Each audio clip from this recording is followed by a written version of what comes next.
Greetings, parish orphans and retrogrades. Happy Monday. Such a thing exists. It's a Rules for Retrogrades Monday. And as always, here on Rules for Retrogrades, we are blending in our analysis the culture of the world, more like bending the culture of the world to the one true culture, the culture of the church. In our show topic today, which is, should the U.S. have exclusively Christian leaders?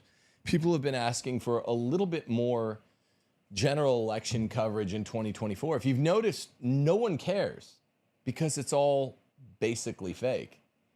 It's all basically ancillary to the real pursuits of amending Western civilization, which is to say amending Christendom, which is to say amending, reconciling, rectifying Roman Catholicism. But there is a Catholic answer to the question about the leaders in Western civilization and what sort we ought to expect and look to. And so the question dealt with recently on a very, very famous Twitter Spaces by a fellow Catholic. I think it happened yesterday. Should the U.S. have only Catholic leaders, or at least only Christian leaders? The answer here is an obvious one. It's of course. Of course it should. Of course they should only be Christian leaders. It's a Christian country now. This is an of course. And the of course is because of the ruling cultural and political philosophy of the church, which I call pre-liberalism. Just the Roman Catholic teaching on politics and political culture, political economy, pre-liberalism. Most people that are rooting for or against a certain answer here, should the U.S. have a certain leader, are rooting for or against yes or no because of the wrong reason. The correct answer is yes, obviously. Because of true Catholicism, it's called pre-liberalism, the true political economy. Yes, the U.S. should have only Christian leaders, should have only Catholic leaders. But because of a false worldview known as post-liberalism, which has arisen in the last 10 years, and I've debated two of the leading post-liberals, a lot of folks are thinking and rooting and cheering and saying and expressing yes, which is ultimately the correct answer, but for the wrong reason. Yes, the U.S. should have a Christian leader, but for the wrong reason. And because of a competing false worldview, political ideology, political economy, known as classical liberalism, a lot of folks are saying, well, no, of course not. And this is ultimately the wrong answer. And they have the wrong answer for many of the wrong reasons. Obviously, if you have the wrong answer, you have to have it for some of the wrong reasons. But some of these guys, the cheerleaders of classical liberalism, do have some correct premises, but they have enough wrong premises, propositionally speaking, to come up with the wrong answer to the syllogism, the wrong conclusion. So the answer is yes, of course. The U.S. should have only Christian leaders. It should have only Catholic leaders. If we're asking what ought to happen according to the natural law. But the people that said yes correctly did so almost in every case.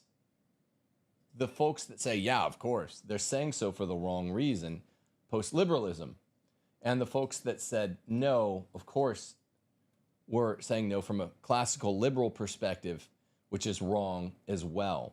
The true answer, meaning you have the right premises and the right conclusion, is the true political culture of Catholic pre-liberalism. I'll explain what Catholic pre-liberalism is in this show today. And it's an important one. Important because, yeah, I guess there's this upcoming election. It's a general election year. I don't even think a lot of baby boomers or Gen X, greatest gen who are surviving care about it much because of what happened in 2020. It's political hokum. And politics is fake and Skittles. We don't care.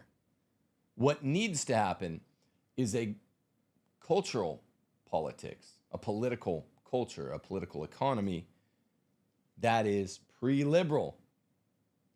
This does not make post-liberalism correct. It doesn't mean I'm advocating for classical liberalism. So I've had unpleasant run-ins with famous post-liberal Sohrab Ahmari of New York Post fame. On several occasions, I think he eventually blocked me, or I blocked him. He's a Catholic convert from Iran, or his father's from Iran. I think he came here when he was young. He used to be a Marxist, then he started claiming to be right-wing, then he became Catholic, and then he started cheering for China. And he recently condemned all racism roundly on the right wing, as if that's just like a really pressing issue. So he's on all sides of many of these issues, and he doesn't have a really competent, holistic, comprehensive political philosophy. And he's been all over the place. That's Sohrab Ahmari. I've never debated him, though. But Josh Hammer is another post-liberal who's confused. I debated him on the 14th Amendment at Ole Miss in person. That was a good one. Patrick Deneen, I've debated on the internet, on an internet debate 5 years ago. He's at Notre Dame. All of these, aside from Josh Hammer, are Catholic. Josh Hammer's, I believe, Jewish.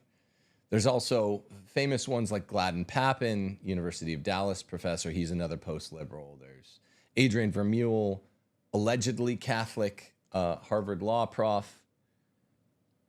There's Michael Hanby and some of his devotees out of the Steubenville area.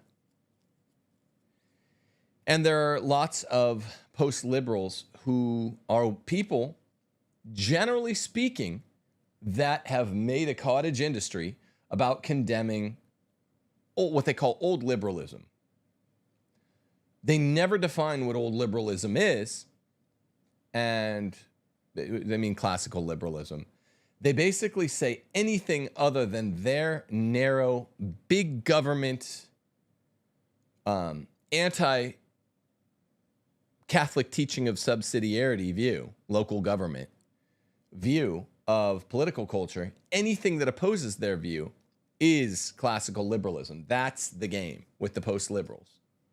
That is literally, if you pull up a Sohrab tweet right now or an Adrian Vermeule tweet, he's got like half of the internet blocked, Vermeule.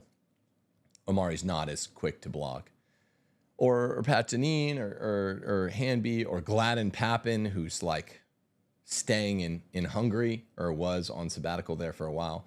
That's what they do. They say that if you do not share their basically FDR, socialist, big geographic regime, big government, interventionist view of politics, that you're a classical liberal. And they're really loud on the internet, and no one besides like, oh my gosh, David French is really willing to defend classical liberalism. I'm not saying that they should be willing to defend classical liberalism because it's a Protestant/Enlightenment perspective. And I described this really, really, really, really well, if I do say so myself, in my first book, Catholic Republic. Classical liberalism is what I call Protestant, a mashup of the 16th century's religious right, Protestantism, which is a liberal Christian theology, but it's kind of considered the font of the religious right, mashed up with the grandparentage of what today we call the secular left, Enlightenment philosophy, particularly empiricist Enlightenment philosophy. And some of the empiricists are most expressly associated with classical liberalism. You know one empiricist better than others, John Locke. There's also David Hume, who corresponded with some of the American framers and founders. And it's all vaguely sort of liberal Christian theology, Protestantism mixed up with Enlightenment thought, which is happening at late 16th, early 17th century. So classical liberalism is some mishmash of wrong ontology, metaphysics, and Christian theology that's upstream of what we've embraced as kind of limited government. And by we, I just mean most Americans who aren't Marxists and who aren't post-liberals. And the upstreamness of the wrong Protestant classical liberal ontology, metaphysics, and theology should not deliver a small government point of view, but they particularly John Locke just lifted the correct sort of, you know, pro-liberty, pro-property, downstream trappings of the correct natural law ontology and natural law metaphysics from Catholicism, even though they rejected that. So it's made for this really complex situation whereby nowadays, in the last 5, 6, 7, 8 years, the post-liberals, most of whom are Catholic, just say, hey, we like this essentially Stalinist political economy. We like essentially globalism or hemispherialism or continentalism. I'm going to explain why this is wrong today. Basically a Stalinist political economy, have a sweeping landmass like Soviet Russia or China. That's really good, even though Catholicism condemns this.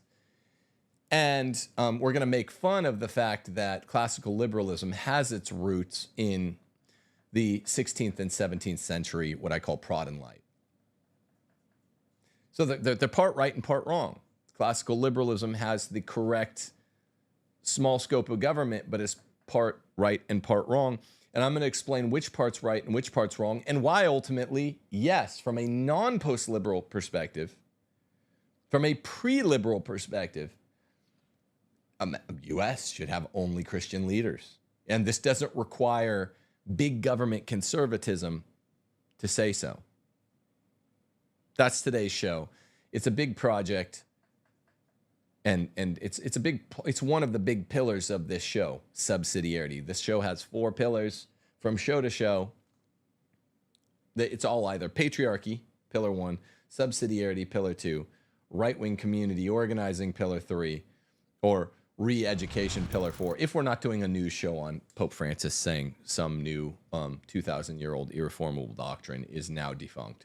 And we have to cover Francis still, but I try to do as few Francis shows as I can get away with.